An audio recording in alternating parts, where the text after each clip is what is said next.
may gawa ka na sa math? Wala pa nga eh. Okay lang yun, parehas tayo. Wala pa rin ako eh. Paano kaya yun? Gawin na lang natin mamaya. Oo, nakakatamad pa. Nakita ko pala yung balita kanina, yung tungkol sa tsunami. Wala, totoo pala yun. Akala ko show-show lang yun. Oo daw yan eh. Sana okay lang sila. Oo, sana okay lang sila. Wait, dyan ka pala? Oo, dito lang ako, babe. Dito ako kanina. Wala pa ba eh. Sino wala pa Ang hirap nga dun eh. Kasi naman yung lecture naman, hindi maintindihan. Wala pa ba? Nakita mo ba yung balita? Gusto mo yung tsunami? Totoo pa na yun? Oo. Ang dami nang nag-suspend na klase. Nakita ko sa TikTok. Okay lang sila eh. Kaya pwede natin gawin para makatulong tayo sa kanila. Alam ko, dito sa school pwede mag-donate eh. Oo nga, napag-usapan ka rin namin ni Ate Inday. Sige, pero bago yan, unahin mo natin yung math. Jeshel, what's the result of census? Kapitan na yung nakalag pa lang po namin ngayon ay 6,890 at bukas pa po ipagpapatuloy yung pagkuha po ng mga datos. Okay, thank you. I-update mo na lang ako. Sige po, mauna na po ako. Salamat. Bye-bye. Uy, hi Miss Angeline! Kamusta po yung pag-census mo po? Okay lang. Mabuti na't nagawa ng tapos. Ang dami pa yung residente dito, no? Opo, kasi po ako ngayon hindi pa po ako tapos kasi hindi pa rin po nila alam kung ilan po sila sumakay. Paano yun?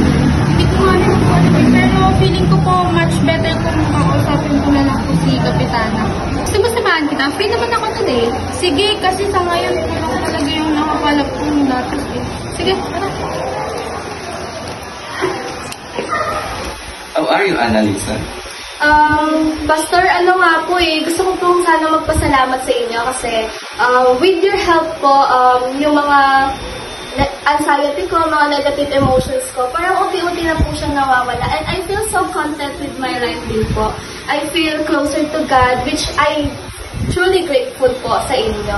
So, yun naman po, okay naman po ako. I'm feeling happy, I'm feeling content, and na para bang kaya kong gawin lahat. Kaya thank you po talaga sa inyo, Pastor. That's good, Annalisa. Sana magtuloy-tuloy yan. Sana nga po. Pastor! Okay lang. Sana. Okay lang po ako, Pastor. Kayo po pala yan? Alam niyo po ba, Pastor, napakalaking tulong po nung nag-usapan po natin nung nakaraan. Mabuti yan. Pagpatuloy mo lang. Opo, Pastor. Sana po kayo niyan, Pastor. Pupunta na ako sa baba para magpakain ng mga bata. Ganun po pala. Sige po, ingat po. Ingat ka rin. Ang dami ko pang paperwork. Kikisuyo muna kay Angeline.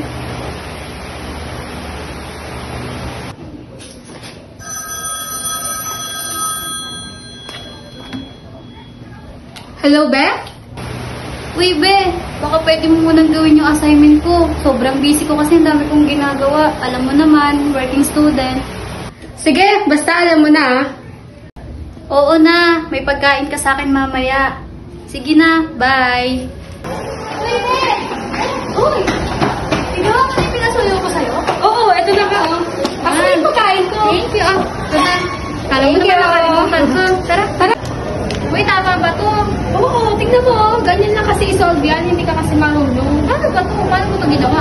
Madali lang yan. Wow, ang sarap. Ang sarap naman ang meron ko. Ito pa ba? Thank you, Pera. Magandang hapon po, Pastor. Magandang hapon din. Pastor, nagkasala po kasi ako. Gusto ko tama yung mali ko. Ano ba ang iyong nagawa? Nakapagnakaw po kasi ako kasi pinapos po ako sa pera. Pero nung pagtanto ko po na mali yung ginawa ko, at natanggap na rin po ako sa trabaho, gusto ko pong itama yung mali ko.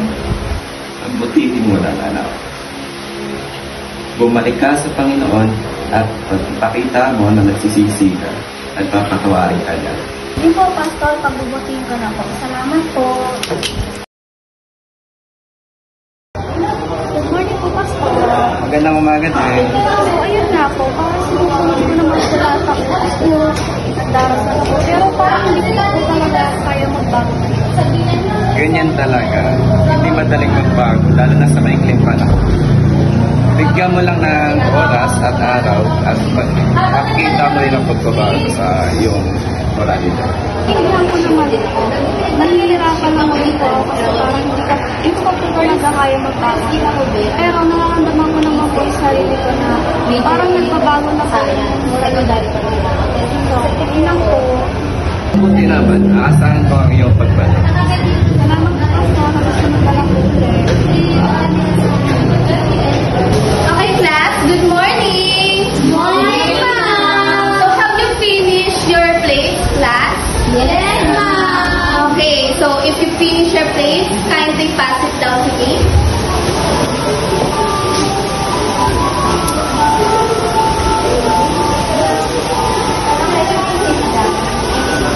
Okay, other group. Oh, very good. I see. Okay, sit down. Okay, so class, ngayon tinitingnan ko yung mga plates nyo and I can see there's quite difference in your plates, guys. Ilang beses ko na ito sinabi na hindi ako tumatanggap. Hindi ako tumatanggap ng, alam mo na, ng hindi masyadong pinaghandaan na plate. So, okay, group 1. Nakikita ko dito na hindi siya masyadong maayos. So, please, pag-usapan nyo muna ulit to kung bago nyo isapin sa akin, okay?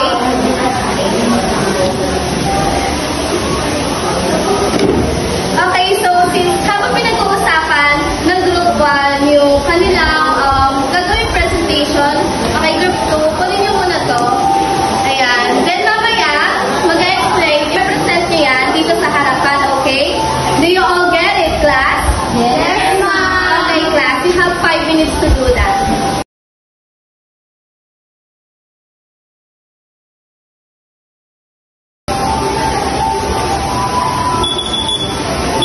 Class, sakto lang pala yung balik ko. So, napag-usapan niyo na ba yung gagawin yung presentation? Yes, ma'am. Okay, ready na ba kayo? Yes, po. So, since there's a quite difference in our place, group 2, pwedeng kayo muna yung mauna. Okay, group 2, ready na ba? Opo, ma'am. Okay, please. Good morning, ma'am. Good morning, classmates. Ito po yung program namin. So, talaga naman po, perfect na po siya. So, meron po kaming bathroom, may kitchen, may bedroom, and may living room. Sa kitchen ko, nandito na rin po yung lababo, yung gas stove, saka yung cabinet, lamesa, saka mga upan. So, very perfect. As you can see, in their floor plan, makikita talaga natin yung mga necessity, makikita natin yung mga utility na kailangan natin sa isang bahay. So, very good. Group 2, let's give them a round of applause, guys.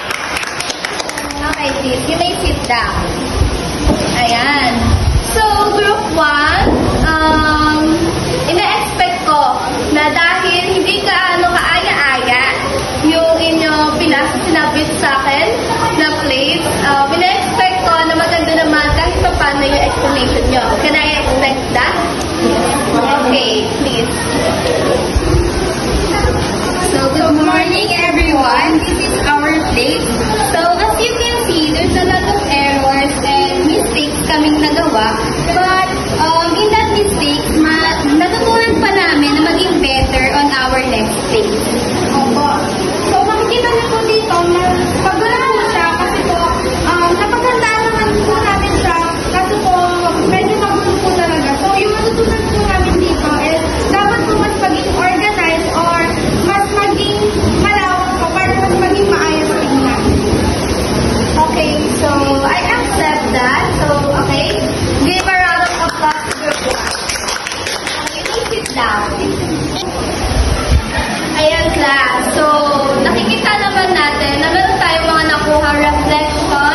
Meron tayong nakuha lesson sa paggawa ng plates natin na hindi lang basta plates, kundi may nakuha tayong moral lesson, moral values dito. And as you can see, medyo strict nga ako sa paggawa o pagpapasa natin ng plates natin. Since I'll be to the expectation, kailangan natin maging ideal tayo. Kailangan ma-live up natin yung ideals natin. Okay, class? So, since na sabi niyo naman na meron tayong nakuha lesson, anyone can say their explanation or reflection? Okay, please, anyone? Miss Waldo. Yung reflection po dun is yung sa nangyari po sa kanila na pag-isipan mo na yung gagawin and then maging organized po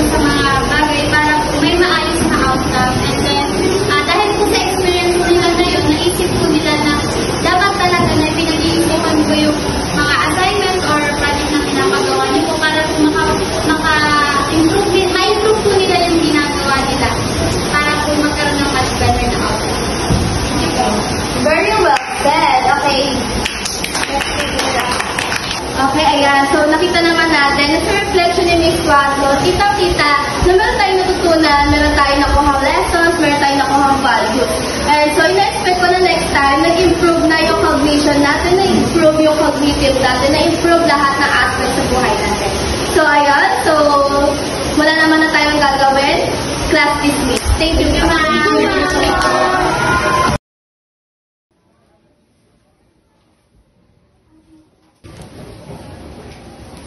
Ma, ako na po dyan.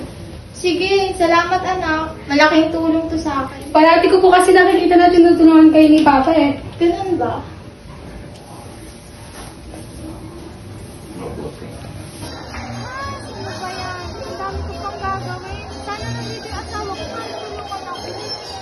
Ma, tulungan ko na po kayo. Sige anak, salamat. Asa po kasi Papa? Nasa trabaho. Sige po, ako na lang po tutulong sa'yo. Salamat anak. Lagi ka po ba tinutulungan ni Papa magbunot ang gamot? Oo naman. Sipag-sipag lang Papa. Ngayon, ako naman po ang tutulong sa'yo na. Nakatalaga sa tatay ko. Siyempre.